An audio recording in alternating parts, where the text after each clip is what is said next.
Oğuzhan'ın Faryat vilayetinin Cumhuriyet etrafına tiyade geçirilecek Kuştepe kanalının boyuna Türkmenler bilen Peştunların arasında yer davası çıktı.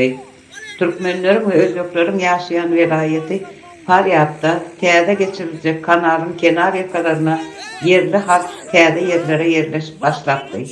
Şol vakıtta yerli halktan başka da Oğuzhan'ın Günnoğlu'ndan Faryat vilayetine Peştun göçken başladı. Peştunların Günnoğlu taraf başlangıcı Faryat'ın öz halkı bilen çatışmalara sebep oluyor. Türkmenlere tiyade yeri açtırmacak olup urş ediyen Peştunlar Türkmenler bilen valtar kızgalanlı çekeleşiklere giriyor.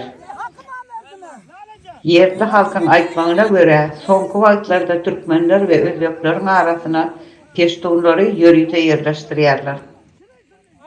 Peştunların Oğuzhan'ın günvatarına yani Türkmenler ve Özbeklerin yaşayan topraklarına yerleştirilmeyi yörüte planının proyekt olup ve bu proyektin arkasında Peştunistan hıyarı yatyan olup bilir deyip Faryab'ın yerli halkı haber verdi.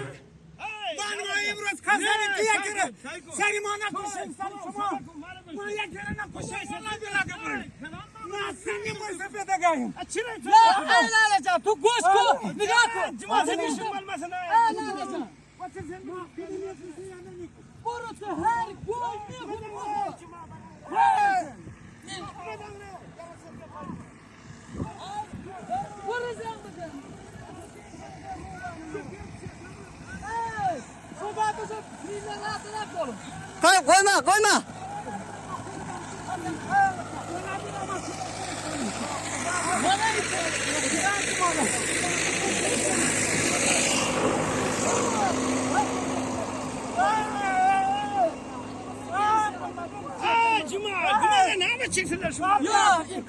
Koyma diyorum. Hatırı cenneti.